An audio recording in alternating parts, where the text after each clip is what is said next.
शिल्पी नेहा तिर्की हमारे मंच में पधार रही है, उनका हार्दिक अभिनंदन के परम पुरोत्सव समारोह में माननीय विधायक श्रीमती शिल्पी नेहा तिर्की जी को हार्दिक अभिनंदन आप इस मंच में पधारे, आपको पूरा मंच स्वागत करता है, जोहार करता है कि आप इस मंच में आकर हुए और हमारे मंडली को भी धन्यवाद जिन्होंने विधायक महोदया को इस मंच में। जोहार, एक न्यू वीडियो में आप लोगों का स्वागत है। तो दोस्तों, 10 पाड़ा कटरमाली जरिया बेड़ों में करमपुर संध्या में आए वर्तमान विधायक शिल्पी नेहा तिर्की के द्वारा बहुत ही जबरदस्त भाषण देते हुए, तो लीजिए वीडियो में देखिए। कटरमाली जरिया में आयोजित करम संध्या के कार्यक्रम में हमारे साथ उपस्थित हम सभी के नवनिर्वाचित सांसद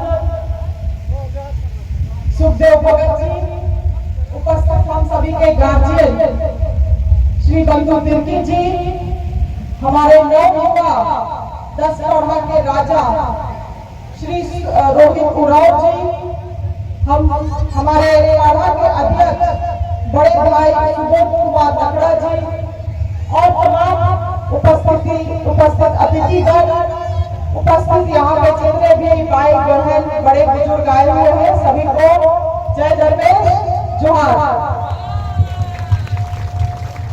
आप लोगों ने इससे पहले बहुत सारे लोगों को सुना है, सब लोगों ने बहुत बढ़िया से अपना बात को भी रखा और हम जानते हैं कि महिलाएं बहुत उत्सुक भी नाच थे, इसीलिए हम ज्यादा समय नहीं लेंगे, 5 मिनट में अपना बात को रखने का काम करेंगे।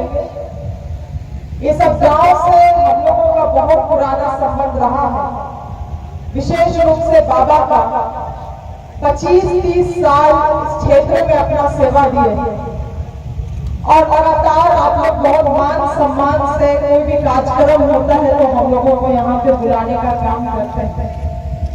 आज क्योंकि विशेष रूप से आदिवासियों का जो पर्व है करम पर्व, उसका पूर्व संध्या मनाया जा रहा है, इसलिए इस मंच से आपको विशेष रूप से आदिवासी संवैधानिक अधिकारों के बारे में जागरूक किया गया। जरूरी भी है कि इस तरह का हम लोग नाच गान के अलावे हम लोग बहुत सारी चीजों को सीख के भी जाए। आपको याद होगा बाबा भीमराव अम्बेडकर के इस चीज को, जिन्होंने संविधान को लिखने का काम किया, वो भी इस बात को कहते थे कि संगठित रहो, शिक्षित बनो। समाज शुरू से है, हम लोग कोई भी काम करते हैं, चाहे नाच गान हो या कोई भी सामाजिक निर्णय हो, तो संगठित रूप से ही हम लोग उसको करते हैं, एक साथ ही करते हैं। हमारे समाज में अगर पाढ़ा राजा भी होते हैं तो पाढ़ा राजा का अकेले में कोई निर्णय नहीं रहता, जो समाज जो गांव निर्णय लेता है वही पाढ़ा राजा का निर्णय होता। तो संविधान आने से पहले ही आदिवासी समाज सबसे संगठित समाज रहा है। अब जरूरी है कि हम और आप शिक्षित बने। बहुत जरूरी है कि आज केवल स्कूली शिक्षा नहीं, स्कूल जा रहे, पढ़ रहे, MA BA डिग्री कर रहे, केवल वो शिक्षा नहीं, मगर बौद्धिक शिक्षा और खास करके संवैधानिक अधिकार जो हम लोगों को आदिवासियों को मिला है, वो शिक्षा भी समझने और सीखने की जरूरत है। और जब हम लोग संघर्ष तो शुरू से रहा है, बाप दादा लोग ने संघर्ष किया, हम लोग का पीढ़ी संघर्ष कर रहा है, आगे भी संघर्ष पड़ेगा, मगर हम लोग संगठित, शिक्षित और संघर्ष करेंगे, तभी अपना अधिकार को हम लोग, अपना हक को ले पाएंगे। हम लोग इस चीज को हमेशा सुनते हैं कि अपना हक अधिकार के लिए हम लोगों को लड़ना है, मगर वो हक अधिकार है, पहले उस चीजों को समझेंगे तभी उसके लिए हम लोग लड़ाई लड़ पाएंगे। आज मन से आप लोग सुने, जल जंगल जमीन हमारा मानते हैं आदिवासियों का है, मगर कल अगर कोई भी सरकार या कोई भी आपके पास आएगा और बोलेगा कि प्रमाण दो, हम भी अगर अपना नाम बोलेंगे शिल्पी नेहा तिर्की है, कार्ड मांगेगा ना। आज तो हम लोग उस युग में रह रहे हैं कि आपका प्रमाण मांगता है अपना नाम साबित करने के लिए, अपना पहचान साबित करने के लिए। तो जब आपको कोई बोलेगा कि जल जंगल जमीन तुम्हारा है तो प्रमाण दिखाओ, तो केवल मौखिक बोलने से नहीं चलेगा, उसके लिए सामुदायिक वन पट्टा जरूरी होता है, जिसका अधिकार वन संरक्षण अधिकार हम लोगों को कांग्रेस पार्टी ने देने का काम किया, और आज उसके तहत हम लोगों को वन पट्टा, सामुदायिक वन पट्टा मिलता है। हम लोगों का हेमंत सरकार, महागठबंधन का सरकार अभी अभियान भी चला रहा है, अबुआ दिशु अबुआ राज, जिसके तहत आप लोगों को वन पट्टा लेने का जरूरत है। और जो जब आप अपना एक समिति बनाइएगा, वन समिति, उसका वन समिति का जो ग्राम सभा होगा, आम सभा होगा, उसके तहत आप लोगों को वन पट्टा दिया जाएगा। छोटा सा उदाहरण बता रहे हैं, इस अधिकार को आपको समझना हो, विधान में आपके लिए दिया गया है, तभी आप उसको प्रमाणित कर पाइएगा, आप उसको अपने लिए, अपना नया पीढ़ी के लिए लागू कर पाइएगा। नहीं तो इसी तरह से सभा होते रहेगा, कार्यक्रम होते रहेगा, लोग आएगा, भाषण देगा, बोलेगा जल जंगल जमीन बचाना है, मगर कैसे बचाएंगे, उसके कैसे बचाएंगे? उसके लिए जो संवैधानिक रास्ता दिखाया गया है, उस अधिकार से उस बात करेंगे। आप समझ रहे हैं जो हम कहना चाह रहे हैं? संविधान को आप लोग समझ रहे हैं ना? हाँ या ना? हाथ उठाइए, समझ रहे तो हाथ उठाइए। कितना लोग समझ रहे हैं? टुकुर टुकुर को देखता है, बुझ रहा है कि नहीं, वो भी जानना जरूरी है। तो उदाहरण छोटा सा हम दे रहे हैं। अभी आखिरी बात हम बताना चाहेंगे, बताने के लिए तो बहुत सारा चीज है, समय कम होने के कारण आखिरी बात में तुरंत आ रहे हैं। अभी इतना सरकार हुआ, याद करो रघुवर दास का भी सरकार था 2019 से पहले।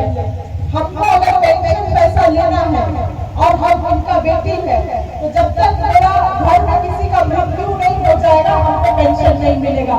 यही कानून था, याद करो। विधवा पेंशन किसको मिलता था? 40 साल से ऊपर जो महिला है, केवल उसी विधवा को पेंशन मिलता था। मगर विधवा होने का कोई उम्र होता है? विधवा होने का कोई उम्र नहीं होता। उस उम्र को हम लोग घटाने का काम किया 19 साल, और आज का दिन में सब महिला लोगों को मैया योजना के तहत पेंशन दिया जा रहा है। कितने लोग मैया योजना भरा है? हाथ उठाइए तो। कितना लोग भरा है? और पैसा कितने मिलो? हाथ उठाओ। लजाता है? लड़की लोग आगे बैठी है, नहीं हाथ उठा रही है। आप लोग के लिए भी खुशखबरी है। पहले उम्र का सीमा था 21 से 50 साल, अब उसको घटा के कर दिया है 18 से 20 साल। तो 18 साल वाली लड़कियों को हाथ उठाओ तो आप लोग भी अब भर सकते हैं। आगे में जितना भैया लोग बैठी हुई है, 18 साल हो गया है, ब्लॉक से या आंगनबाड़ी सेविका से फॉर्म लेके आप लोग भी भर सकते हैं। इस सरकार क्यों कहता है?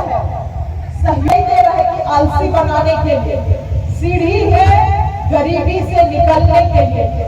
ज्यादा कुछ तो नहीं, तो लड़की लोग को कम से कम अपना किताब कॉपी पेन खरीदने में मदद हो जाएगा। ज्यादा नहीं तो कम से कम महिला लोग अपना तेल साबुन किनने के लिए मदद हो जाएगा। बहुत लोग फटल साड़ी पहन के रहता है, साड़ी खरीदने तक उसके लिए नहीं, उतना मदद हो जाएगा। तो ये सरकार को सम्मान देने का काम कर रहा है। इसीलिए बहुत सारा चीजों को हम लोगों को राजनीतिक रूप से भी समझना है। अभी हम लोग पेंशन दे रहे हैं मैया योजना, तो बहुत लोग कोर्ट भी जाता है, मालूम है ना? कोर्ट भी किया है योजना को खारिज कराने के लिए। तो आपको समझना होगा, आपके सामने मीडिया मृत्यु और पीठ पीछे में जाके हम लोगों का खंजर भोंकने का काम करता है। कुछ लोग जादूगर कहलाता है, इसलिए ऐसा जादूगर से समाज को भी बचना है और बचाना है। आज मेरे लिए भी विशेष दिन है यहाँ पे, क्योंकि हम लोग पाढ़ा भवन का भी शिलान्यास करने के लिए आए हुए हैं। धीरे धीरे करके उस भवन को हम लोग भव्य रूप से वहां पे स्थापित करने का काम करेंगे, ताकि एक पहचान जरिया पंचायत का जो पाढ़ा व्यवस्था है, हमको लगता है मेरे विधानसभा में सबसे मजबूत व्यवस्था में से एक है। यहाँ का जरिया कटरमाली का जो पाढ़ा व्यवस्था है, सुबोध भाई जैसे हमारे जो भाई रोहित है, रोहित भाई के जो पिताजी थे जिनका हाल ही फिलहाल में निधन हुआ, वैसा गार्जियन लोगों के कारण आज ये एक उदाहरण के स्वरूप बेहतरीन पाढ़ा व्यवस्था के रूप में विकसित हो रहा है, जो समाज को एकजुट रखने का।